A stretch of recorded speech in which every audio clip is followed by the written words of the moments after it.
Olá, na aula de hoje veremos um tópico relacionado diretamente com a experimentação, o processo de medidas e estimações.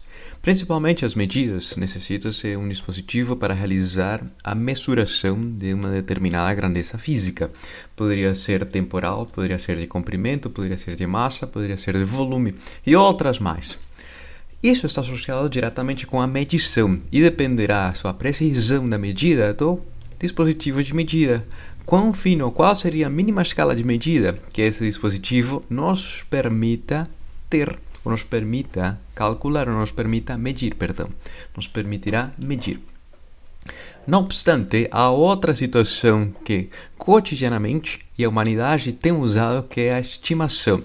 Sem o uso de algum dispositivo de medida, alguém poderia estimar a idade dessa pessoa. Qual seria a sua idade?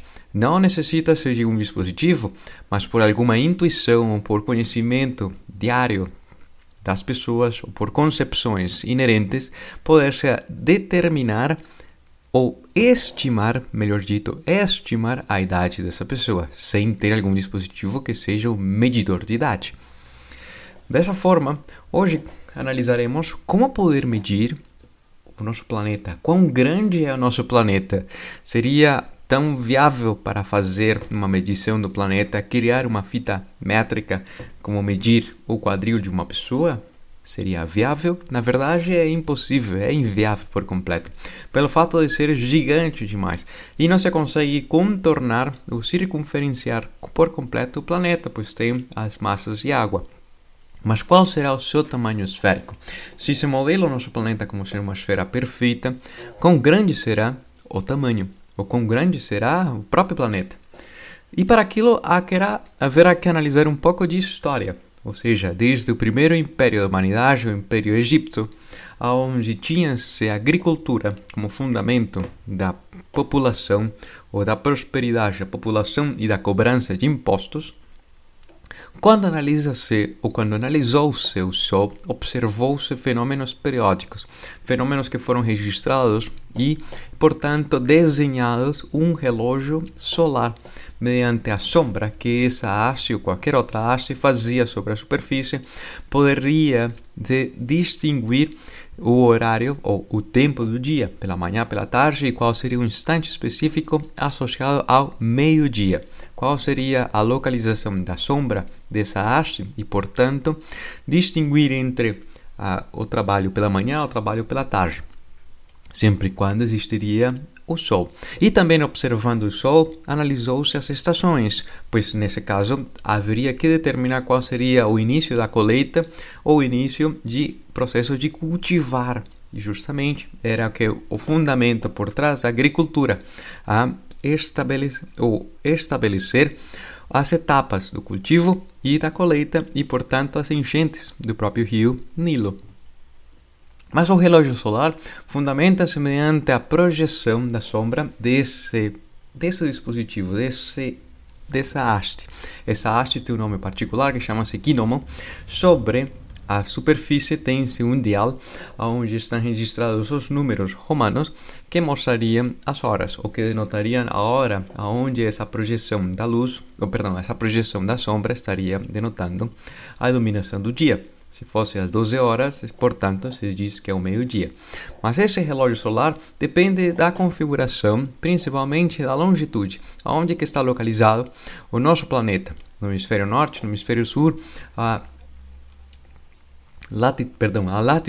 latitude mais próxima aos seus polos, a latitude mais próxima ao seu equador, dependerá da sua inclinação. Dessa forma, é um princípio simples de projetar uma sombra, mas tendo presente a localização do Sol em relação às diferentes estações do ano, a máxima altitude que o Sol projeta ou teria sobre o céu e a mínima que teria sobre o céu. Isso está associado com outro relógio solar, um relógio solar que registra essas posições variantes do Sol desde dezembro até junho, onde começa aqui no Brasil o verão e começa aqui no Brasil o inverno. Mas essa mudança de posições no céu se poderão registrar ao longo dos meses. E essa curva, que tem um formato similar a um 8, chama-se um analema. Um analema está relacionado com a posição relativa do Sol em virtude a que nosso planeta não é um referencial fixo. Estamos rotacionando e ao mesmo tempo estamos nos transladando em relação ao Sol. E o planeta tem uma inclinação de 23,5 graus, mais ou menos, em relação à sua órbita que realiza respeito ao Sol. Isso mostra que existem estações, o inverno e o verão, essa é a causa principal da existência das estações. Mas como consequência dessa observação, tem-se que no inverno, ao meio-dia, o Sol está bem mais raso lá no horizonte, ou menos alto. E no verão teria uma altitude no horizonte, ou no céu, maior. Se fosse localizado sobre algum dos trópicos de Capricórnio ou Câncer, em alguma época específica do ano, o Sol estaria no topo, estaria no zenite. E, portanto, essa época específica do ano, da máxima posição e da mínima posição, se conhece como solstício, que vem do latim, que significa solstitio, que ficou estático. Diminuiu, parou, ficou estático e volta, aumenta a sua altitude e a sua localização no céu e, portanto, a mudança de estações. Mas não somente acontece no nosso planeta, em Marte acontece.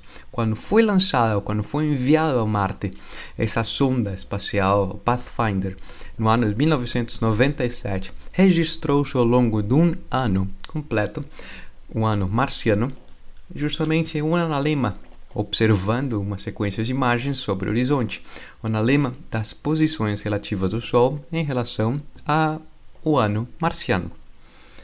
E aqui no Brasil, a USP tem um relógio muito particular, que é um relógio solar, um relógio e bastante arquitetônico, que a ideia é projetar sobre o chão essa sombra. Essa sombra seria a máxima sombra ou a mínima sombra numa época específica, um dia específico do ano, onde tem um solstício de verão e a máxima um solstício de inverno, e de forma esquemática tem-se essa marcação, que aqui quase não se observa nessa imagem, mas tem essa marcação onde tem a posição da menor sombra e a posição da maior sombra. E também relacionando os sinais zodiacais e os dias intermediários, como os equinócios. Mas como medir o nosso planeta? Justamente Eratóstenes, na Alexandria, no antigo Império Egípcio, observando os fenômenos periódicos do céu e do Sol, reparou que em um dia específico do ano, numa cidade no Egito, um poço iluminava-se até o seu fundo, nesse caso localizado na cidade de Siena. E um pouco mais para o norte, no mesmo dia do ano, observava que outro objeto, nesse caso uma haste, projetava uma sombra, ou seja, que o poço era iluminado até o fundo num dia específico do ano, em uma hora específica do dia, e esse mesmo dia específico, a mesma hora, projetava um pouco mais para o norte, na cidade de Alexandria, uma haste projetava uma sombra. Isso lhe fez pensar que o nosso planeta não é plano. Mas como poder calcular quão grande é nosso planeta se fosse uma esfera? E para aquilo fundamentou-se na geometria. Nesse caso, permitam-me fazer a escrita com 2π, embora nesse momento histórico não existia numericamente a noção de π por completo. Tem-se que a circunferência está relacionada com o ângulo de varredura completa da circunferência, de 2π, e a circunferência tem unidades físicas de comprimento, mesura-se, e relaciona-se mediante o fator de escala, nesse caso o raio, que caracteriza quão grande e quão pequeno é um disco ou uma esfera. Nesse caso, uma seção dessa esfera tem um formato circular. E quão grande será a circunferência? Era a ideia de mesurar. Ou seja, que se conhecesse parte da seção da circunferência, o caminho entre ambas cidades, a sua distância, e se pudesse determinar trigonometricamente o tamanho dessa sombra em relação a esse ângulo que realizaria desses raios luminosos que criaria na sombra e projetando sobre a superfície, que nessa imagem representa-se mediante o ângulo θ, mediante a equivalência de triângulos, seria o triângulo equivalente, ou a abertura angular equivalente à diferença de posições angulares da cidade de Siena com a cidade de Alexandria, e conhecendo a distância, poderia determinar o raio, e conhecendo o raio, poder-se determinar a circunferência, quão grande era o planeta. Nesse momento da história, a unidade de medida de comprimento era o estádio, que hoje em dia equivale a 157,7 metros, e a distância entre ambas cidades era de 5.040 estádios, ou a distância entre ambas posições, onde estava o poço e onde estava a haste. E nesse caso, onde tem-se essa noção, implicaria que se conseguisse mensurar esse ângulo, que equivale em graus a 7 graus aproximadamente, mas mediante os cálculos que Eratóstenes realizou, mostrou que era aproximadamente uma 50ª parte da circunferência, ou seja, que poder-se relacionar a seção de circunferência com a circunferência ao expressar a circunferência em função dessa seção, do tamanho que conhecia, a distância entre ambas cidades. E dessa forma, a razão entre o ângulo da varredura completa 2π, portanto, permitam-me fazer essa escrita, dividido pelo ângulo mensurado indiretamente por essa haste que representaria a diferença de posição angular de uma cidade respeito à outra, tem-se que a circunferência expressa-se como sendo 2π dividido por essa parte do ângulo que pertence à circunferência, ou seja, essa fração do ângulo, ou seja, 1/50ª parte da circunferência completa, implicando que o termo 2π desaparece. Portanto, permitam-me esclarecer-lhes que, por mais que se faça a escrita, não necessariamente é importante conhecer para esse cálculo o valor exato de 2π, pois simplificam-se. E dessa forma tem-se que o tamanho da circunferência será 50 vezes maior a distância entre ambas cidades. E se conhecia a distância entre ambas cidades, portanto, a circunferência completa, o tamanho do planeta mesurado por Eratóstenes simplesmente com geometria e com uma haste, foi aproximadamente 39.700 km. Hoje em dia sabe-se que o nosso planeta tem um tamanho aproximadamente de 40.008 km. Isso implica que, somente carregado com os conhecimentos matemáticos, trigonométricos, geométricos e com uma haste e muita paciência, houve uma medida muito boa, pois simplesmente errou por menos de 1%, mensurando uma massa gigantesca, nosso planeta, com um instrumento tão simples que era e foi uma haste. Vamos imaginar outro caso, para ter noções do tamanho. Nessa situação, é uma folha de papel comum do nosso dia a dia, formato A4 com espessura 0,5 milímetro. O que acontece se essa folha de papel se dobrasse pela metade, e dessa metade dobrasse pela metade, e dessa metade volta-se e dobra-se pela metade? O que aconteceria se você conseguisse dobrar essa folha 49 vezes? Se fosse hipoteticamente, pois uma folha somente você pode dobrar uma determinada quantia pelo seu tamanho limitado, mas se você conseguisse hipoteticamente dobrar essa folha 49 vezes, por mais incrível que pareça e que esteja fora do nosso senso comum e contra a nossa intuição, a espessura do que obteria-se será da ordem, ou seria da ordem, da distância entre a Terra ao Sol. A nossa intuição não diz que não, que é impossível, mas simplesmente fazer os cálculos matemáticos que isso realmente resulta.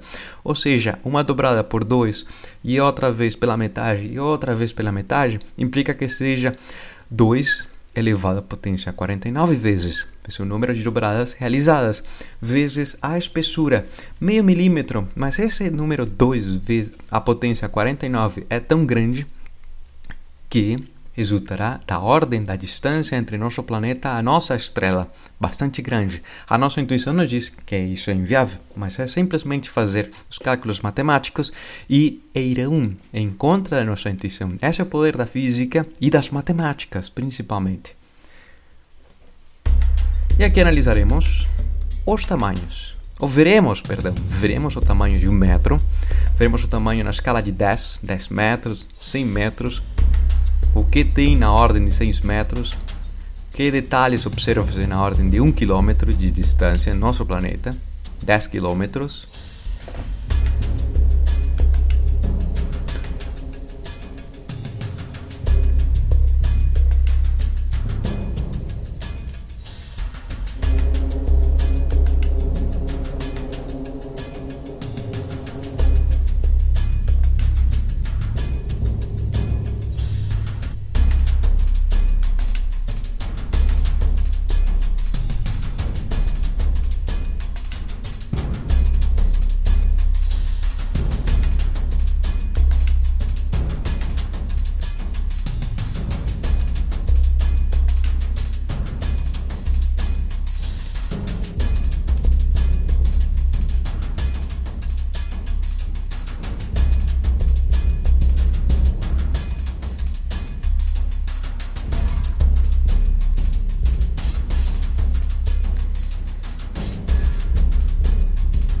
Mediante esse vídeo, houve uma série de prefixos de grandeza que foram expostos.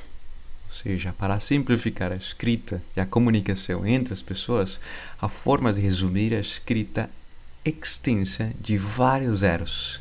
Vários zeros que são maiores a 3, são maiores a 9, são muito grandes, uma quantia enorme de zeros que poderiam fazer que nossa escrita seja errada simplesmente por um zero que faltou por escrever ou foi escrito a mais. Nesse caso, nessa tabela observa-se esses prefixos de grandeza, esses prefixos que irão antecedidos da unidade, que irão antes da unidade, perdão pela pronúncia.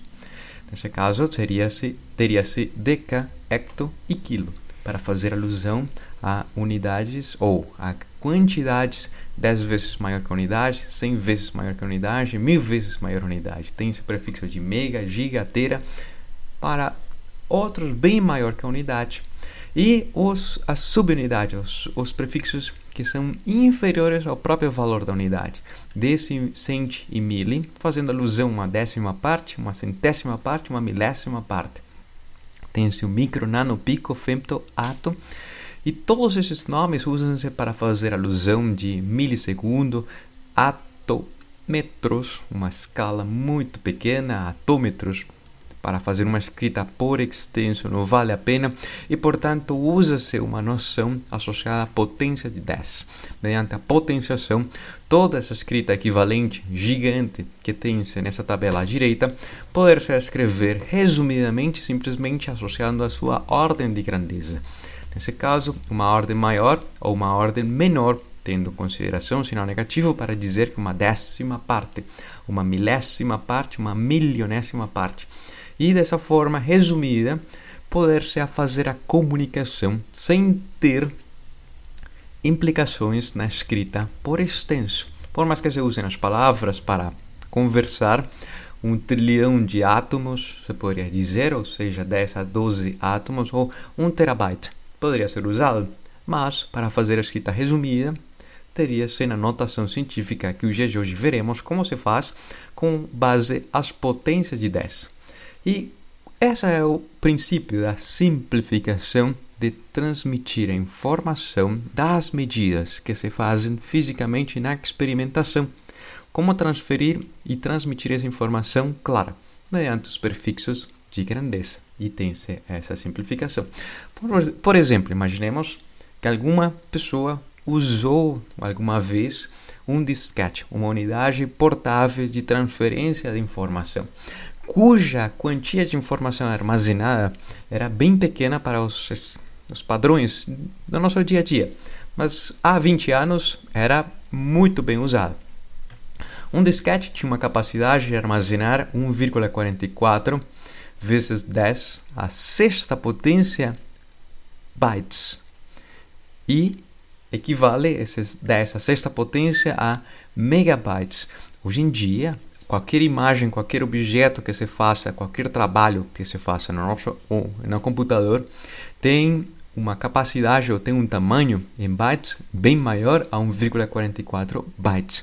Ou seja, que hoje em dia é inviável armazenar alguma informação. É muito pequeno para nossos padrões atuais. Mas nesse momento, há 20 anos e mais, era o que se tinha. E, portanto, o que se tinha era menor, os arquivos eram de menor tamanho. Mas hoje em dia usamos discos rígidos que têm os computadores com uma capacidade de essa multidão de zeros. Será viável fazer a escrita? Será que nas lojas de informática fazem a escrita de tantos zeros? Na verdade, há 12 zeros. Como poder-se resumir essa informação?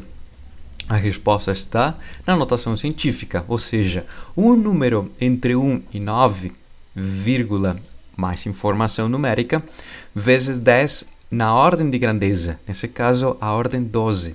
Ou seja, a potência 12 denota quão grande é essa informação em relação à unidade, nesse caso os bytes.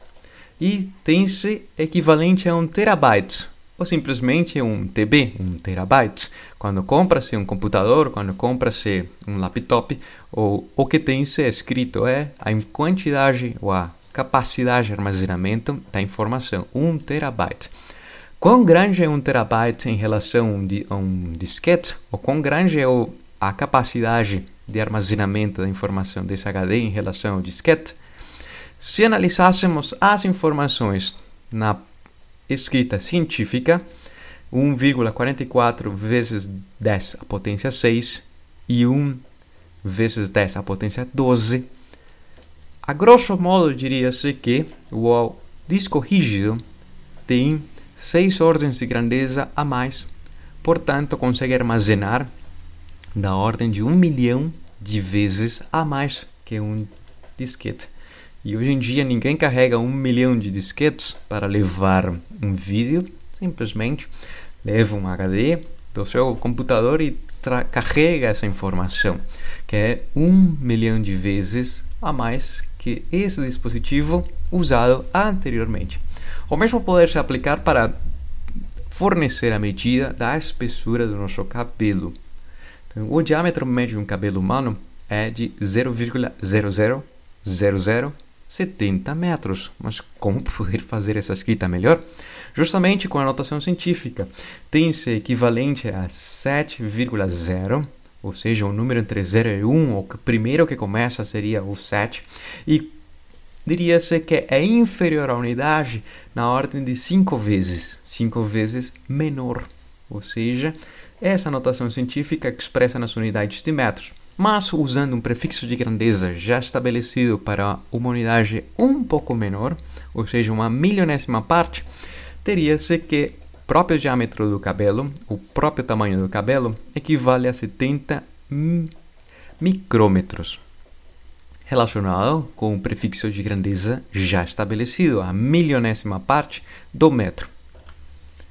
E alguns fatos matemáticos que há que explicar para simplificar os nossos estudos e a nossa vida. O que acontece quando tem-se um número qualquer? E esse número qualquer soma-se consigo mesmo uma quantia de vezes equivalente a n. Ou seja, o A somado consigo mesmo até n, o número A, mais uma soma consecutiva de n vezes. Como poder-se fazer essa escrita resumida? Para não ter a soma por extenso de A mais A mais A mais A, matematicamente define-se a multiplicação. Ou seja, que a multiplicação é a forma resumida para fazer a preguiça com astúcia, com perspicácia, de uma soma consecutiva de A vezes n, n vezes a escrita da soma de A. Por exemplo, se tem-se a escrita de A mais A equivalente a 3 vezes A e soma-se com uma soma consecutiva de 4 vezes A, o que será 3 vezes A mais 4 vezes A.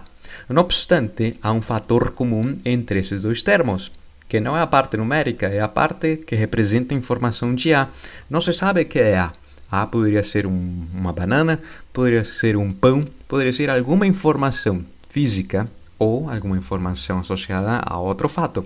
Mas está presente em ambos termos, portanto, poder-se deixar em evidência mediante uma propriedade da aritmética. A propriedade associativa pertence a ambos e deixa-se em evidência para ambos. E dessa forma, 3 mais 4 resulta ser 7 vezes A. Ou seja, que a equivalência dessa escrita por extensa será 7 vezes A. E se fosse o caso da multiplicação? Multiplica-se A consigo mesmo uma determinada quantidade de n vezes. Como poder-se simplificar essa escrita para não ter que gastar a caneta e não ter que fazer o esforço físico de escrever várias vezes esse termo multiplicando-se consigo mesmo? A resposta está na potenciação, o que conhece-se como sendo o mesmo elemento que multiplica-se consigo mesmo, compondo a base, nesse caso A, e a potência relacionando o número de vezes que esse elemento se repete em multiplicação consigo mesmo. Ou seja, que se fosse A vezes A vezes A, 3 vezes, será equivalente a a terceira potência. E se multiplicasse com uma sequência de 4 vezes A multiplicando-se consigo mesmo, será a quarta potência. Ou seja, que a multiplicação teria-se a terceira potência vezes a quarta potência. E nesse caso particular, o termo evidente a ambos, o presente em ambos, e comum a ambos é a base. E deixa-se a base comum a ambos e as potências somam-se, implicando que seja equivalente a sétima potência. Que justamente o número 7 faz a representação resumida de quantas vezes está A nessa sequência multiplicativa. Outro fato matemático, mas que vale a pena também esclarecê-lo, é a noção de fracionários. E os fracionários são numerais, números que se representam como sendo a razão de dois números, como sendo o número superior dessa representação, o numerador e o denominador na parte inferior. O numerador está associado a quanta informação foi assumida em relação a essa informação da unidade, que denomina a unidade. Vamos ver se me faço entender.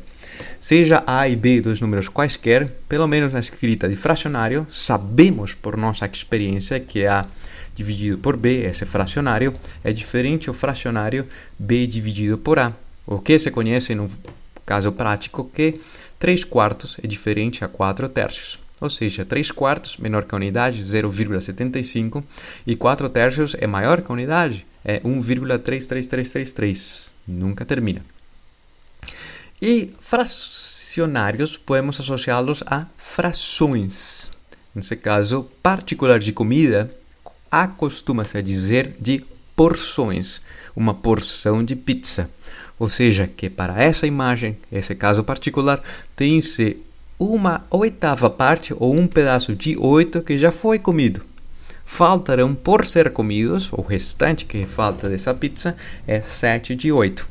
Ou seja, o denominador denota a quantidade de fatias que essa pizza possui, ou de porções que possui. O numerador denota a quantidade que já foi comida e o numerador denota a quantidade que falta por comer. Nesse caso, essa escrita, esse numeral, que está expresso aqui à direita, se conhece como sendo um fracionário. É um número que opera, que soma-se, multiplica-se, subtrai-se e divide-se. E o que tem à esquerda é uma fração de. E sempre a palavra fração irá precedida de D. Perdão pela redundância, mas irá precedida da palavra de. Uma fração de tempo, uma fração de terreno, uma fração de dinheiro, uma fração da nossa vida. E a palavra fracionário, se alguém deseja procurá-la na internet, a informação que obterá será justamente essa, o número matemático de inteiro ou quebrado próprio, o número fracionário. Que seria esse número? A parte escrita matemática é o que conhece-se como um fracionário. E aquilo que não é escrito matematicamente, mas que representa-se como um fracionário, é uma fração de pizza. Por simplificação, o que acontece quando tem-se por extenso 4.000 dividido por 2 milhões? Seria 4.000 dividido por 2 milhões. Ensinaram-nos que deveríamos simplificar esses 3 zeros, mas não sabemos por quê. E dessa forma, tem-se 4 dividido por 2.000 e na calculadora, se se faz a operação, resultará sendo 0,002. Essa é uma forma e fazemos e nos entendemos.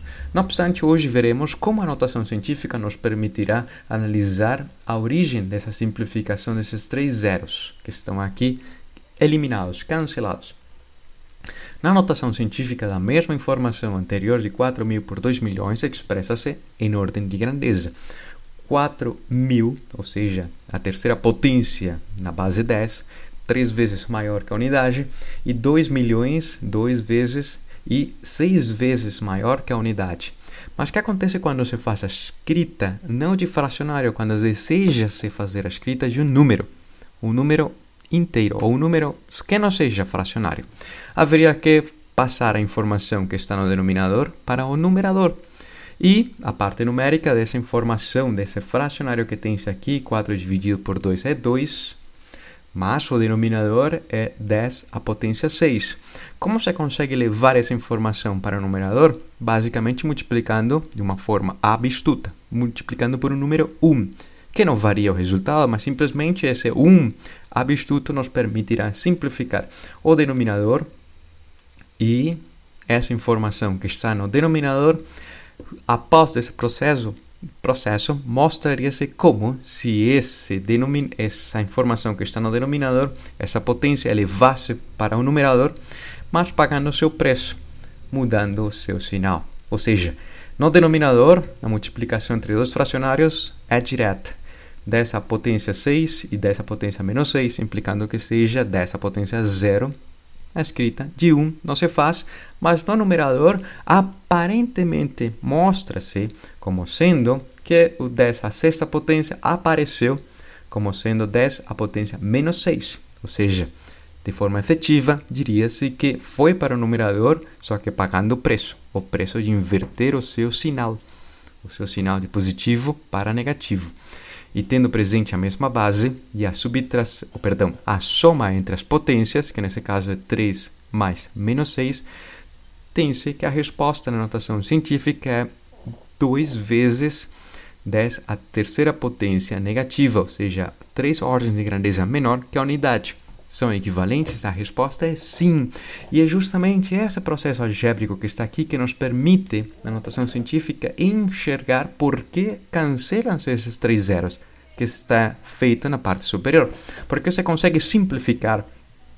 Nos ensinaram a fazer isso, mas a causa dessa simplificação, ou o fundamento dessa simplificação, está justamente aqui, nas ordens de grandeza. E por outro lado, em física, há outra classe de informações, área. Nessa imagem era para ser uma placa de concreto, cujas dimensões de comprimento e largura são equivalentes a 10 metros, ou seja, uma placa quadrada. Um quadrado já resta 10 metros. A superfície que possui essa placa mesura-se com unidades de área. Já entraria a segunda dimensão, ou seja, 10 vezes 10, a parte numérica, será igual a 100. E em física, as unidades também multiplicam-se. Metros vezes metro, metro à segunda potência, ou seja, qualquer superfície expressa-se como unidades de comprimento à segunda potência. Tendo essa informação, poder-se determinar quantas telhas necessita-se para trocar o telhado da casa, conhecendo o comprimento e a largura do teto da casa. Nos serviria para determinar quão grande é a casa, quantos metros quadrados construídos possui. E como poder determinar o perímetro, conhecendo o perímetro, como poder determinar essa área, que é um problema, é um desafio, que desafiem-se a si mesmos e a si mesmas para mostrar como matematicamente a física entenderia-se essa noção de abranger a máxima área com o perímetro sendo constante. Qual seria o polígono regular retangular de 4 lados que abrange a maior área mantendo o perímetro constante? A resposta é um quadrado. Mas por quê? Onde que está o fundamento físico e o fundamento matemático para aquilo? E preenchendo o espaço, não somente com quadrados, mas poder-se preencher com formatos repetitivos, com figuras geométricas repetitivas, que formam esse desenho que chama-se, na matemática, como tesselação. Ou seja, padrões repetitivos que não somente são com quadrados e triângulos, com octágonos, com hexágonos, com outros hexágonos com quadrados e triângulos, ou com quadrados e triângulos, ou esses formatos aqui. São muito bonitos. Seria maravilhoso ter um banheiro com essa tesselação. Mas qual seria o formato repetitivo que consiga preencher a superfície com o menor perímetro? A resposta veio mediante Papos de Alexandria. Quem propôs que justamente deveria ser como fazem as abelhas, hexágonos, não chegou a demonstrá-lo, simplesmente o mencionou. E aquilo tornou-se uma conjectura, porque faltava demonstrá-lo. Simplesmente diz que eram hexágonos e pronto. Ou seja, que as abelhas não escolhem fazer quadrados, não escolhem fazer triângulos, nem escolhem fazer círculos. Por que hexágonos? E, matematicamente, poder-se mostrar por que hexágonos. Mas houve que passar muito tempo, até que no ano de 1999, Thomas Hales mostrou rigorosamente e demonstrou matematicamente o teorema do favo, ou seja, que Papos e as abelhas tinham a razão. O melhor era usar hexágonos para fazer o favo. Por quê? Porque fazer o favo das abelhas necessita de muitas viagens. As abelhas coletar a cera. E essa cera sendo custosa em viagens em trabalho coletivo, ou melhor é economizá-la ou desenhar um formato que maximize a área e que minimize o perímetro, justamente ao compartilhar entre vértices a 3 hexágonos ao mesmo tempo. E esse mesmo formato podemos observá-lo quando transportam-se lápis de cores, onde o formato hexagonal permite compactar e ter maior quantia de lápis de cores, onde a grade dos veículos para minimizar os custos de fabricação tem esse formato hexagonal, onde poderia criar-se com carbono,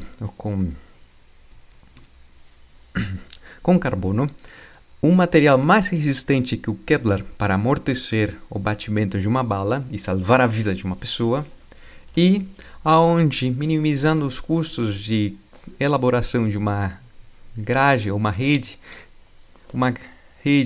de futebol, tem um formato hexagonal para minimizar a quantia de barbante necessária para construí-la.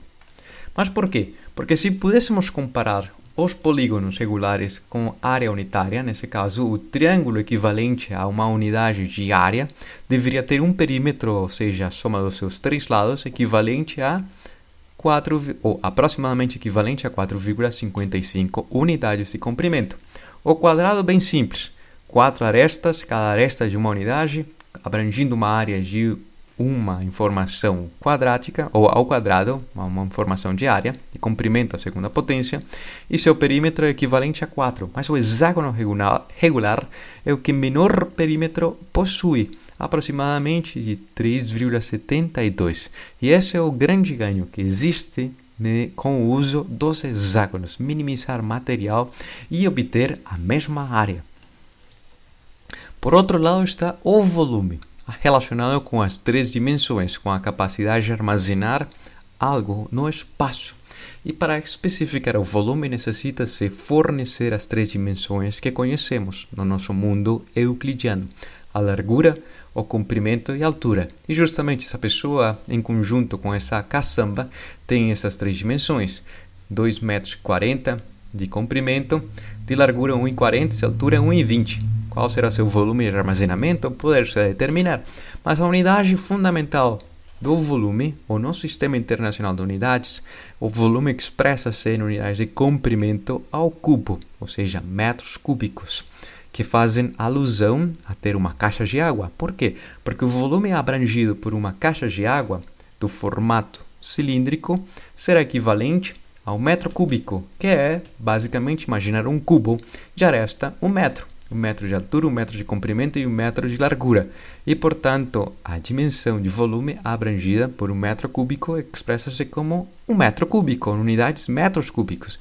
E essa informação nos permitirá determinar quão grande é o espaço dentro de uma casa.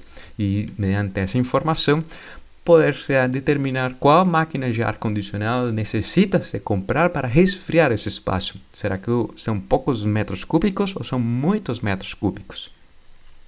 E o metro cúbico poder-se fracionar em subunidades, que seria o caso de fracionar o metro em 10 partes equivalentes, cada uma equivalente a 1 decímetro, ou seja, cada uma dessas marcações de comprimento 1 decímetro, e poder-se constituir um cubo de aresta 1 decímetro, e equivalente ao volume de 1 decímetro cúbico.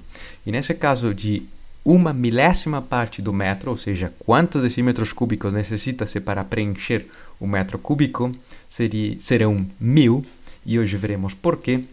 Nesse caso, 1/1000ª parte do metro cúbico conhece-se como 1 decímetro cúbico. Um cubo já resta 1 decímetro. E essa notação de 1 decímetro cúbico define-se como sendo 1 litro. E 1 litro é o que a grande maioria do nosso dia a dia usamos para comprar as bebidas, os fluidos e outras informações que nossas casas necessitamos, como por exemplo a conta da luz, que chega em metros cúbicos, mas a conta da água, que chega em metros cúbicos, mas poder-se transformar em litros. Quantos litros consomem-se a tomar banho? Mas fracionando esse decímetro cúbico em essas unidades de comprimento decímetro, em décima parte, ou seja, em centímetro, constituiria-se 1 centímetro cúbico, a milésima parte de um decímetro e a milionésima parte de um metro cúbico. E como fazer essa transformação?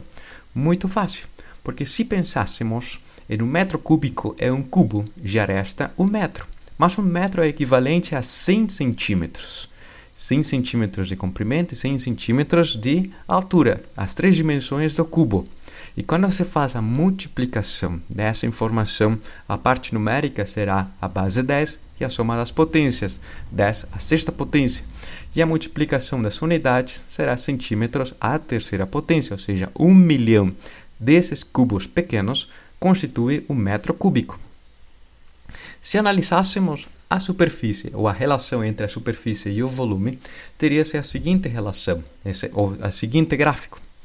Com esses sólidos regulares, que chamam-se sólidos platônicos, um dado comum, um sólido de 6 fases, um tetraedro de 4 fases, um hexaedro, todos são figuras regulares constituídas por faces idênticas, triangulares, quadradas, triangulares, um octaedro, um dodecaedro mediante pentágonos, um icosaedro de 20 faces, esse daqui de 12 e esse de 20, e uma esfera. E mostraria-se que, haveria que mostrar matematicamente, que a esfera é o formato que consegue abranger o máximo volume com a mínima superfície. E agora a pergunta é, qual seria o formato repetitivo espacialmente que consiga fazer isso? Que em conjunto consigo mesmo consiga abranger o máximo volume e minimizar a superfície. Qual deveria ser esse sólido? Esses sólidos regulares. Ou qual seria esse sólido particular? Como o caso de uma bolha no espaço. Ou seja, uma bolha no espaço nos permite observar que, mediante a tensão superficial, a bolha assume um formato esférico. Ou seja, o esférico, pelo fato de abranger o máximo volume e minimizar a superfície, como consequência da tensão superficial existente da periferia da bolha de água. Mas houve uma proposta, e essa proposta transformou-se numa conjectura. Lord Kelvin, em 1887, propôs que deveria ser um octaedro truncado, ou seja, o octaedro, a figura regular de 8 faces, tirando as suas pontas, obtendo esse formato que tem boa pinta, é muito bonito, porque quando junta-se com outros octaedros truncados, consegue-se preencher o espaço. Mas não chegou a demonstrá-lo matematicamente que essa daí é a melhor figura para preencher o espaço completo. A melhor opção de célula unitária repetitiva que conseguiria preencher o espaço. Não chegou a demonstrá-lo. E, portanto, tempo depois, com essa conjectura, um grupo de engenheiros da informação ou informáticos da programação, analisando a estrutura porosa das rochas e principalmente as bolhas, William Phelan, no ano de 1993, numericamente obteram uma figura que seria melhor. Uma figura que seria melhor em relação ao octaedro truncado e, portanto, mostrando agora sim outra conjectura. Mas essa figura chama-se maravilhosamente como a estrutura de William Phelan. É uma estrutura que abrange máximo ou maior volume, minimizando a sua superfície. E a célula unitária que, repetida consigo mesma, consegue armazenar mais volume, minimizando essa superfície e reproduzindo esse formato tão bonito das bolhas, que é o mesmo princípio por trás para usar essa estrutura, cujas características geométricas recriaram nesse prédio da caixa de água, do cubo de água, nos Jogos Olímpicos de Pequim, no ano 2008, o prédio da natação, fazendo alusão à água mediante bolhas de sabão e reproduzindo esse formato tão bonito, caracterizado geometricamente. Por outro lado, existem físicas medidas compostas, e para aquilo vale a pena associá-la com uma história que está relacionada com o rei na Itália, ou um rei específico numa cidade da Itália que chama-se Siracusa, onde o rei duvidava se a sua coroa realizada por seu ourives era realmente feita com ouro puro ou era uma liga metálica. Mas como poder determinar essa informação ou responder a essa pergunta sem destruir a coroa? Pois a coroa já estava feita. Haveria alguma forma de fazê-lo? E para aquilo mandou chamar ao mais erudito no momento, Arquimedes, para poder determinar qual seria a composição dessa coroa. Como poderla fazer? Se é uma informação inerente ao ouro, que é o que conhece-se como sendo a densidade, quanta massa possui em relação ao seu volume. Mas se fosse realmente feita por ouro, deveria ter a mesma densidade. Uma informação é fácil de mensurar, a massa, simplesmente com uma balança. Mas o volume da coroa, de um formato irregular, como fazê-lo? A ideia veio mediante um banho que Arquimedes pegou. Ou seja, quando reparou que a quantia de água extravasada da banheira é equivalente à quantidade de volume imerso por seu corpo, saiu correndo pelas ruas gritando Eureka pelo fato que tinha achado a solução a esse dilema. Como mensurar o volume? Simplesmente em imersão, essa coroa conseguiria medir a quantidade de água extravasada e, portanto, mensurar a massa e determinaria-se indiretamente o volume da coroa. Ou seja, que a razão entre a massa pelo volume, cujas unidades compostas no Sistema Internacional de Unidades são quilogramas por metro cúbico, mostrariam-lhe se a coroa era realmente feita por ouro ou era uma liga metálica com metais mais baratos.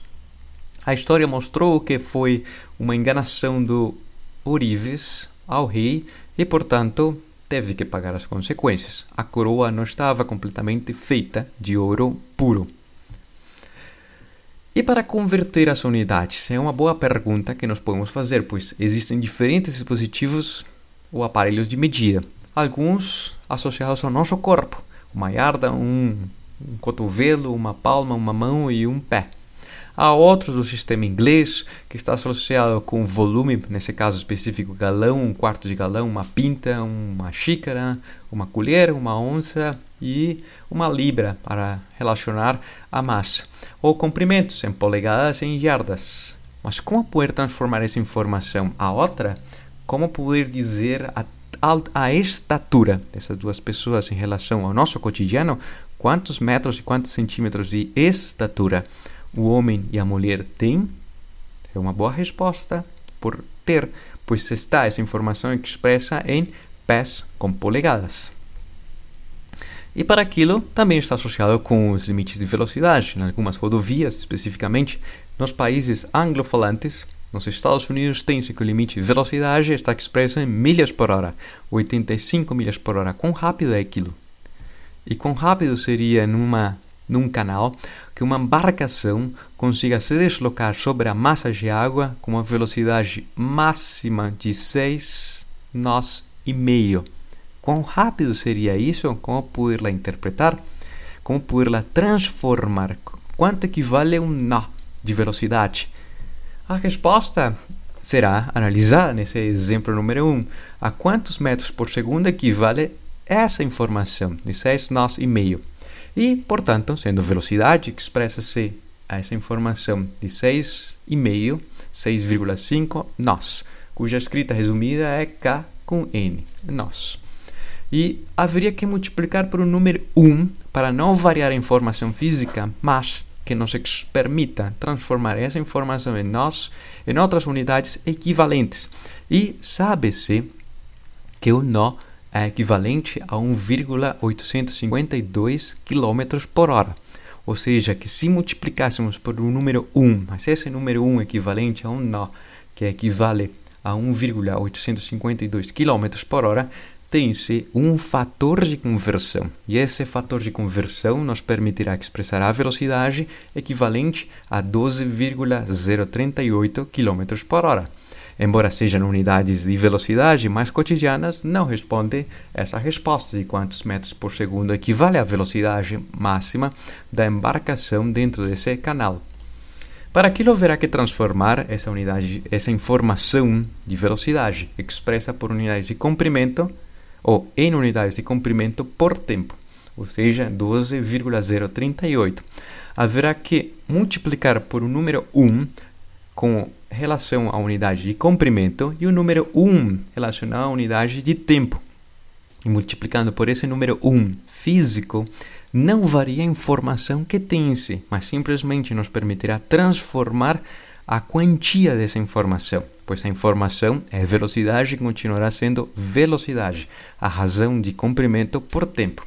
E se esse número 1 para o comprimento é o que tem em si conhecido como o quilômetro, e a palavra quilo é um prefixo de grandeza equivalente a 1000 vezes a unidade, o metro, e a hora, tendo a notação de hora equivalente em segundos, ou uma hora composta por 60 minutos e cada um dos minutos compostos por 60 segundos, tem-se que uma hora equivale a 3.600 segundos. Ou seja, que esses fatores de conversão nos permitirá escrever esse número 1 bem astuto.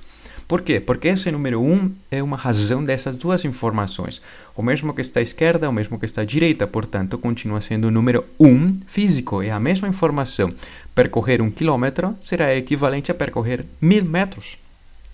Mas essa escrita em fracionário nos permitirá simplificar as unidades de quilômetro pelo fato que umas estão no numerador e outra no denominador, e as unidades de hora no denominador com a unidade do numerador da hora, implicando que as unidades resultantes sejam metros por segundo. E a parte numérica será expressa como sendo a multiplicação de 12,038 vezes 10 à terceira potência dividido por 1 vezes 1 dividido por 3.600.